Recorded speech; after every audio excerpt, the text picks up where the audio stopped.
Halo, selamat siang teman-teman. Apa kabarnya? Sudah lama tidak bertemu ya kita ya.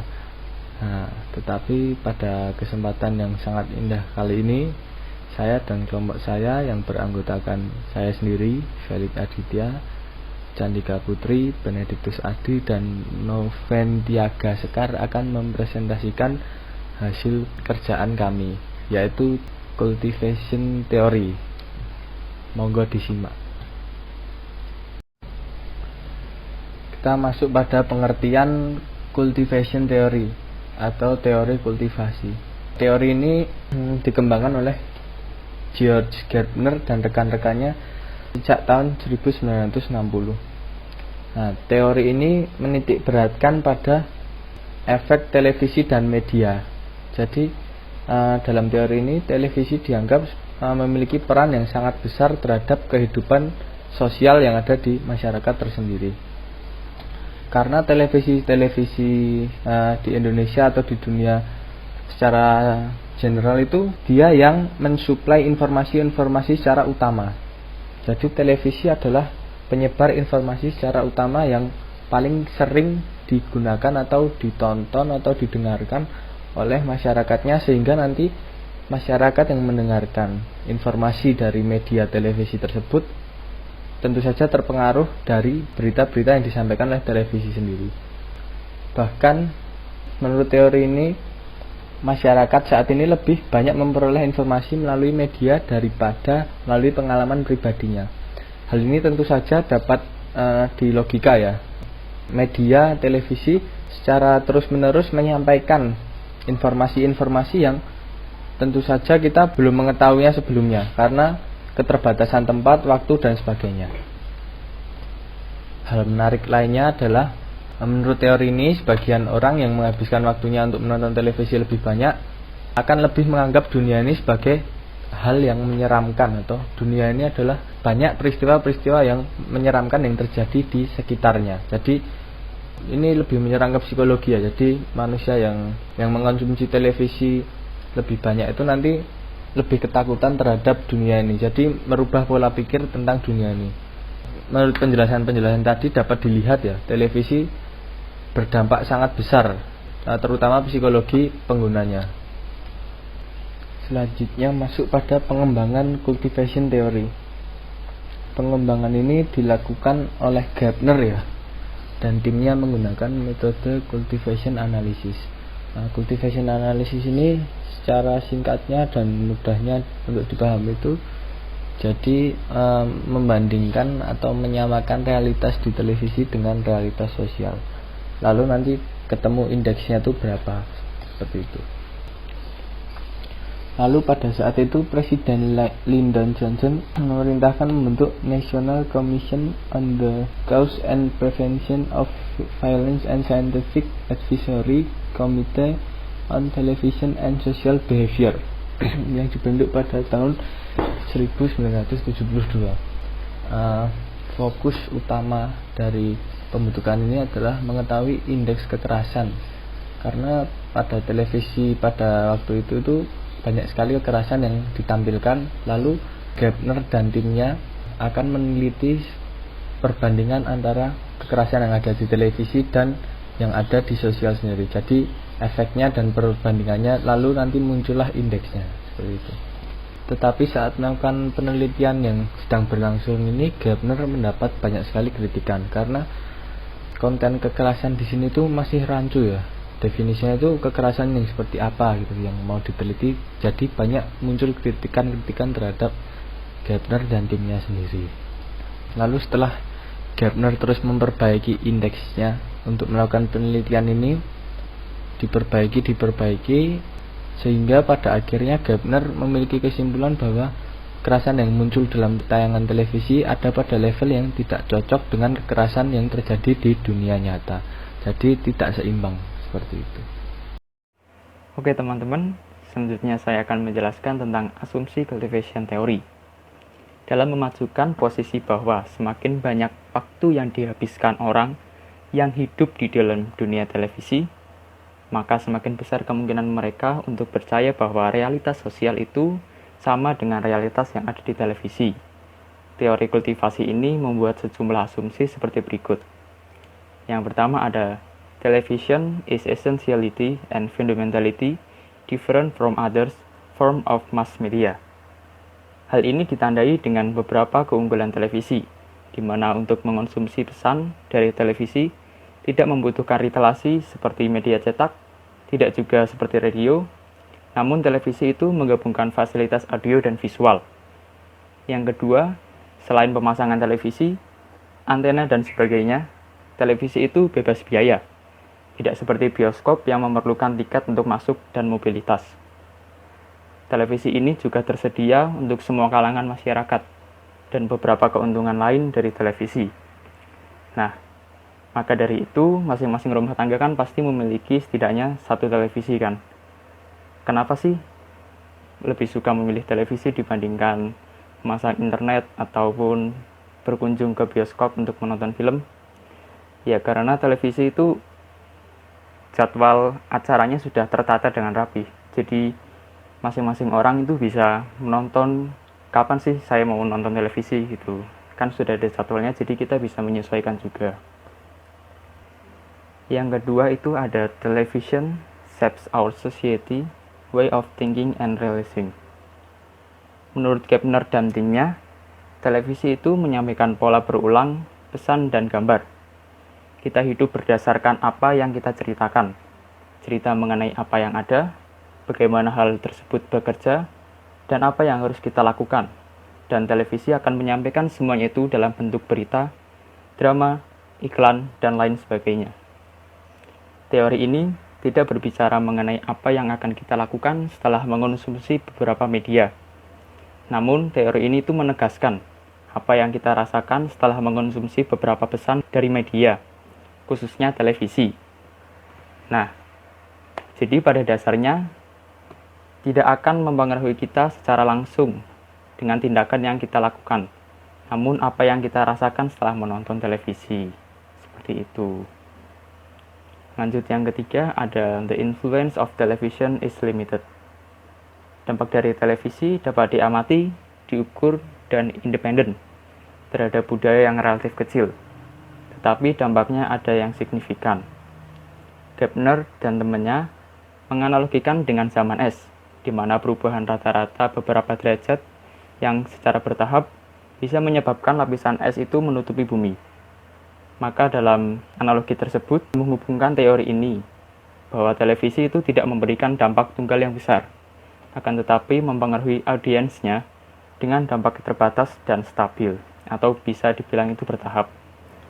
Contohnya itu seperti iklan partai yang biasanya itu menunjukkan atau mengeksplor partainya sendiri dengan media, khususnya televisi, untuk memberikan informasi kepada masyarakat bahwa ini loh partaiku, ini loh visi misiku gitu. Jadi seenggaknya audiens itu bisa terpengaruhi oleh iklan-iklan partai tersebut. Ada lagi seperti iklan marjan. Kenapa sih iklan marjan? Karena iklan marjan itu bertahap, ada episode 1, 2, 3, dan selanjutnya. Nah, iklan marjan ini biasanya itu dimulai sebelum bulan Ramadan.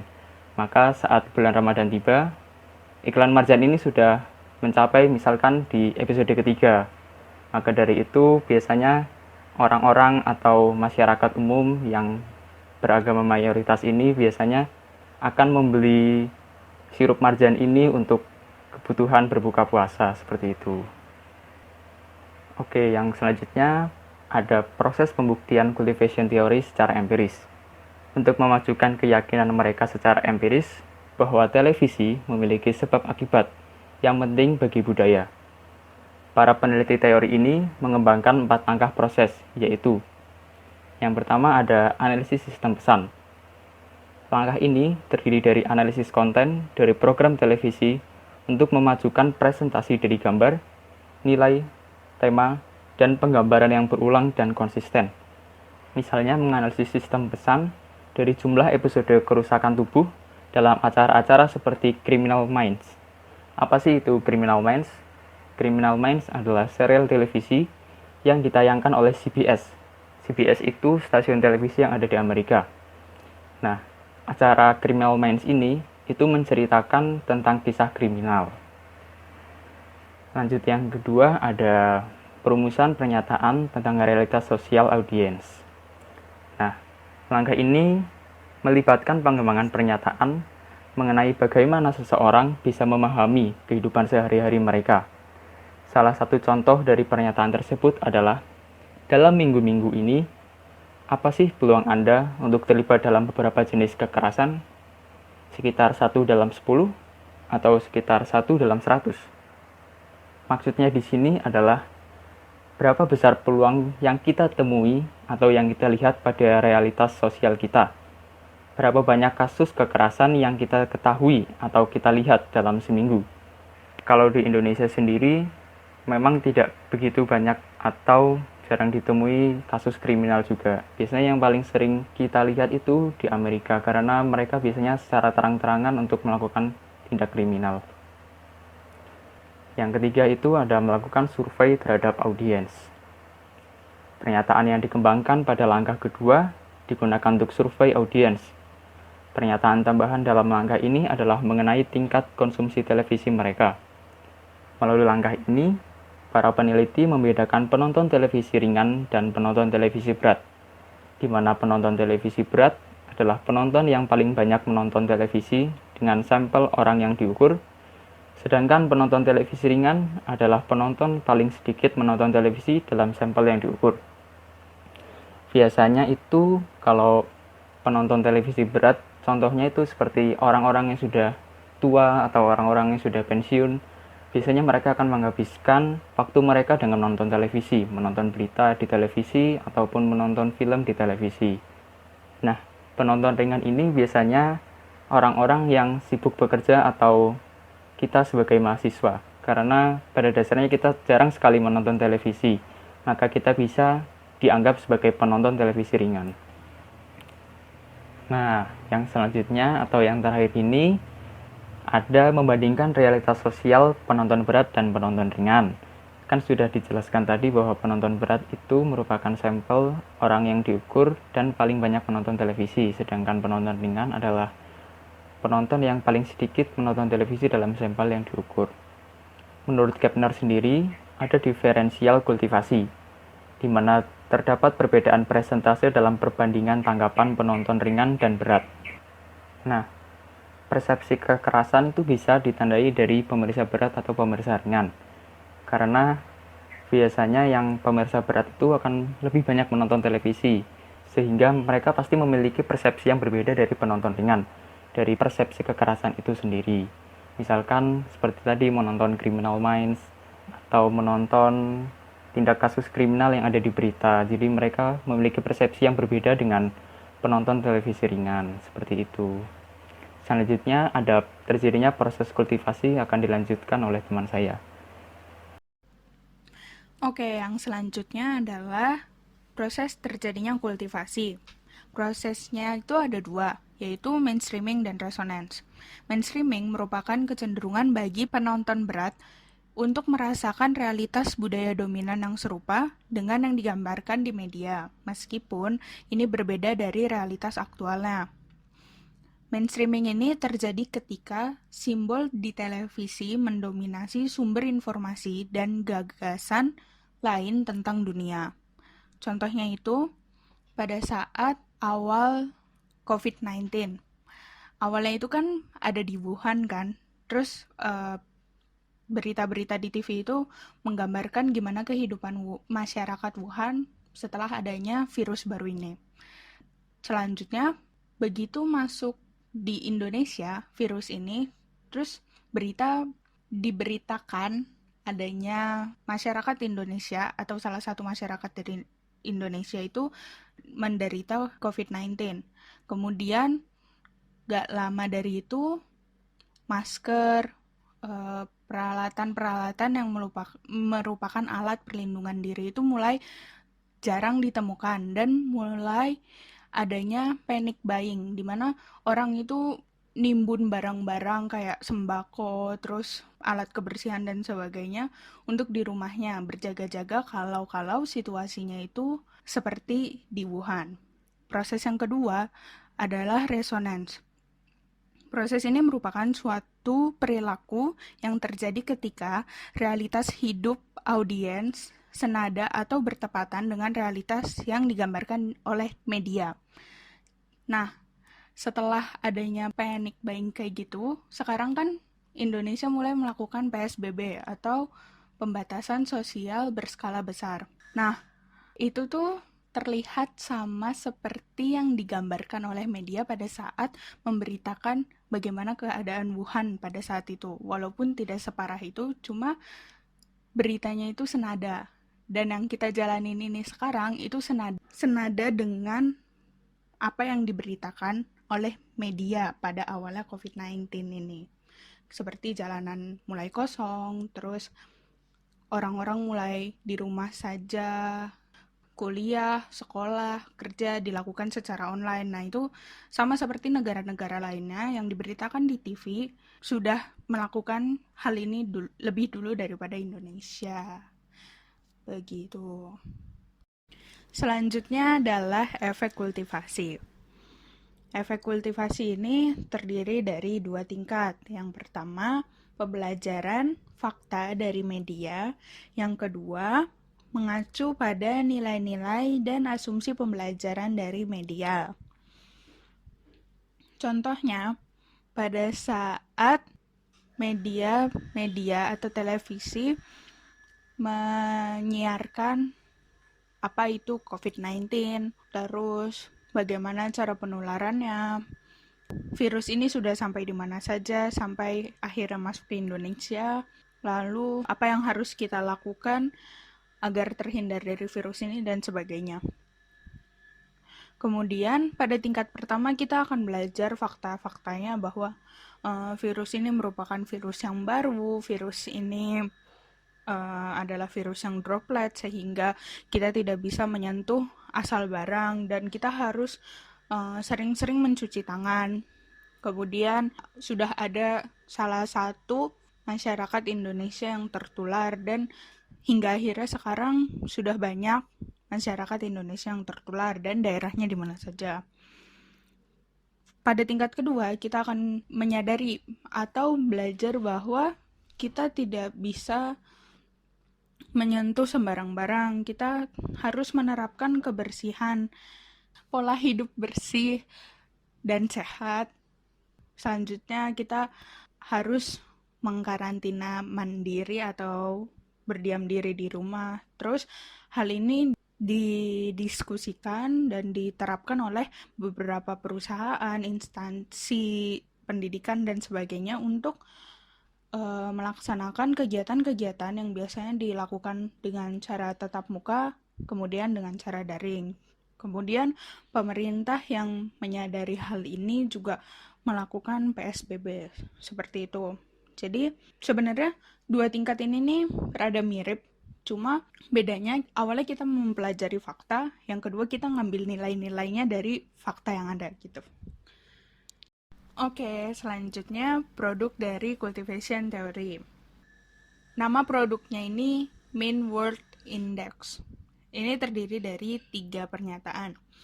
Yang pertama, most people are looking out for themselves. Yang kedua, you can't be careful in dealing with people. Yang ketiga, most people will take advantage of you if they got chance. Yang pertama, sebagian besar orang akan peduli kepada dirinya sendiri. Jadi terlalu peduli ke dirinya sendiri. Misalnya kalau contoh di pandemi corona ini, ketika orang melihat akan diberlakukannya PSBB atau kita mulai disuruh berdiam di rumah, melakukan semuanya dari rumah, mulai adanya borong-borongan belanjaan di supermarket. Beli sembako yang pasti ya, beli kebutuhan untuk di rumah, terus pokoknya perlengkapan untuk di rumah yang mereka beli itu melebihi dari kebutuhannya pada aslinya. Misalnya mereka sampai nimbun tisu basah, nimbun sabun, nimbun Indomie dan segala macamnya sampai akhirnya terjadi kelangkaan barang itu. Itu karena mereka peduli untuk dirinya sendiri, mereka nggak mikir kalau orang lain juga pasti ada butuhnya juga kan, karena kan pandemi ini kan dirasakan oleh bersama gitu, tapi mereka yang nimbun-nimbun ini mikir kalau ini nih untuk dirinya gitu loh, dirinya sendiri, dan semua orang sebagian besarnya melakukan seperti itu. Yang kedua, di sini dibilang kita itu nggak bisa be too careful in dealing with people, nggak bisa terlalu berhati-hati. Waspada boleh, tapi terlalu jangan. Kayak misalnya kalau di pandemi ini lagi, pas awal-awal pandemi itu kan masih belum banyak yang pakai masker kan, masih kayak hidup biasa aja gitu, karena di Indonesia juga kan baru beberapa orang, dan itu masih di satu kota atau di Jakarta aja. Nah, tapi ada beberapa orang yang orang bersin dikit, dia udah langsung ngeliatnya kayak langsung sinis atau gimana, terus dia ngejauh gitu. Pernah lihat kan orang yang belanja, beritanya orang yang belanja dia pakai APD lengkap kayak dokter mau ngobatin pasien COVID-19 ini. Nah, itu contoh dari mereka yang terlalu berhati-hati. Dan di teori ini kita dibilangin kalau kita nggak bisa terlalu berhati-hati seperti itu kalau berurusan sama orang lain. Nanti orang lain yang ada di supermarket itu contohnya, mereka kan dimarahin kan sama satpamnya atau manajernya di sana itu, karena mereka merasa tersinggung lah kalau misalnya mereka ngerasa kalau tempatnya mereka itu ada virusnya, atau orang-orang belanja yang di sana menjadi nggak nyaman karena mereka merasa kok kita kayak jadi pembawa virus ke sini gitu. Yang ketiga, most people will take advantage of you if they got the chance. Jadi pada saat mereka punya kesempatan, mereka bakal ngambil keuntungan. Misal pas pandemi ini kan beberapa napi itu ada pengumumannya kalau beberapa napi itu dibebaskan. Terus nggak lama kemudian ada berita lagi kalau napi itu mulai berulah lagi, mereka kayak mencuri atau merampok atau sebagainya. Nah, ini bisa dibilang dia ngambil keuntungan dari pandemi ini gitu loh. Dia dibebasin karena pandemi ini, karena kalau di penjara takutnya kan, kalau di penjara itu katanya di satu sel itu bisa banyak orang, dan itu kalau misalnya ada yang kena satu kan otomatis bisa kena semuanya, dan penjara itu kan tempatnya tertutup. Makanya napi itu dibebasin kan. Terus napi ini malah mencuri lagi atau melakukan kesalahan lagi. Nah, dia ini ngambil keuntungan untuk dirinya dari kesempatan yang ada, atau dari kesempatan dia dibebasin karena pandemi ini. Nah, itu menunjukkan pernyataan ketiga dari produk cultivation theory. Selanjutnya akan ada cultivation theory sebagai teori kritis dan kritik serta penutupan yang akan dijelaskan oleh teman saya. Yang selanjutnya, cultivation theory sebagai teori kritis. Teori kultivasi adalah teori kritis karena berkaitan dengan cara komunikasi yang melanggengkan dominasi satu kelompok terhadap yang lain. Teori kultivasi memiliki karakteristik dengan teori kritis. Salah satunya adalah politik, yaitu dalam menerima asumsinya, para pendukung harus berkomitmen untuk melakukan sesuatu tentang situasi tersebut. Kemudian, pada pertengahan tahun 1990-an, ia mengembangkan indeks PROD atau Proportional Representation of Diversity. Indeks ini menentukan seberapa baik atau buruknya kelompok diwakili di televisi. Jumlahnya relatif terhadap jumlah mereka dalam populasi. Indeks pertama Gerbner menghasilkan pemrograman jaringan siaran yang disurvei dan film-film utama Hollywood untuk 1995 sampai 1996. Hasilnya, hampir setiap kelompok yang tercantum dalam indeks keanekaragaman sangat kurang terwakili di media. Contohnya itu seperti perempuan, terus orang Afrika, Amerika, Latin, Asia, Amerika, yang laki-laki gay ataupun yang lesbi. cacat kaum miskin atau kelas ke bawah. Itu sangat kurang terwakili oleh media. Kemudian yang terakhir ada integrasi, kritik, dan penutupan. Graebner dan timnya telah berpengaruh dalam mengidentifikasi kekuatan televisi sebagai pembentuk dalam masyarakat. Teori ini menjadi sangat populer dalam penelitian komunikasi massa karena membantu menjelaskan implikasi kebiasaan menonton. Metode yang digunakan dalam teori kultivasi ini bersifat eksperimental. Namun, meskipun telah dipelajari dan telah menggunakan lensa kritis, teori ini tetap saja mendapatkan beberapa kritik yang dilihat melalui kriteria berikut ini. Yang pertama, logical consistency. Menurut beberapa peneliti, teori ini disalahkan karena metode yang digunakan oleh para peneliti tidak cocok dengan jangkauan konseptual teori. Para peneliti teori kultivitas menanyakan pertanyaan budidaya yang lebih besar yang biasanya ditanyakan oleh kaum humanis. Kritik dari Horace Newcomb tahun 1978 mengatakan bahwa Graebner dan timnya telah lebih daripada penelitian lain di bidang studi televisi. Ia juga mengatakan bahwa Graebner dan timnya berada di persimpangan antara ilmu sosial dan humaniora. Karena beberapa hal dalam teori kultivasi menyinggung banyak kaum humanis, maka kaum humanis merasa bahwa wilayah mereka telah disalahgunakan dan disalah-tafsirkan. Yang kedua ada utility.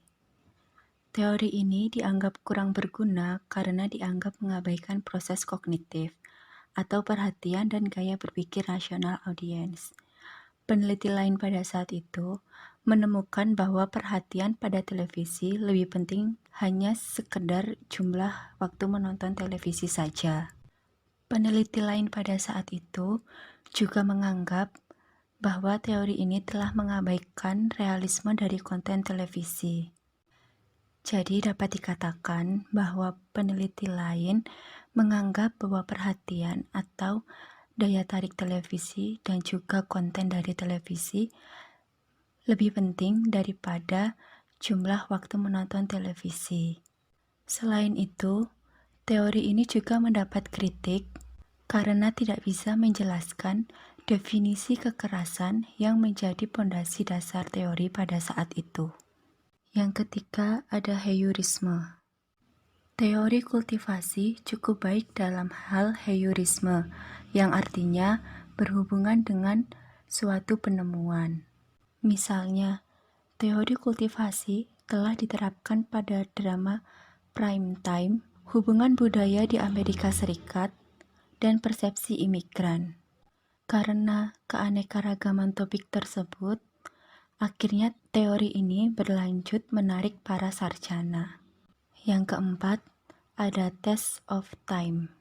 Teori kultivasi adalah heuristik dan tahan lama, tetapi ada masalah yang mungkin berhasil mengatasinya.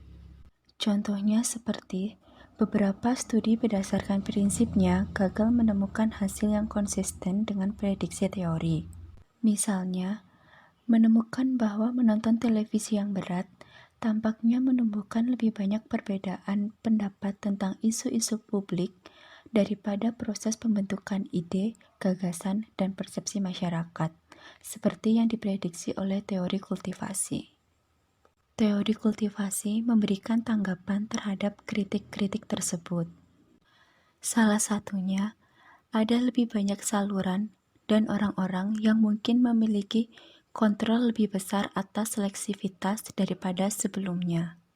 Televisi menghasilkan banyak konten untuk seluruh genre dan menyediakan puluhan saluran yang tersedia untuk mereka.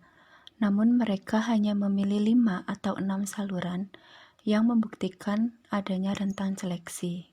Jadi, walaupun televisi menghasilkan banyak konten dan juga puluhan saluran, namun orang yang menonton televisi hanya memilih beberapa saluran saja.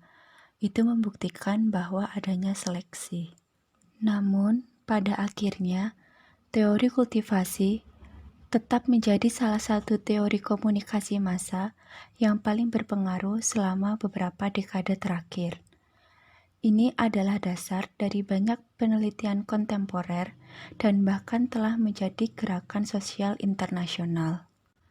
Hal lain yang mempengaruhi ini adalah teori ini juga bisa diterapkan oleh siapa saja.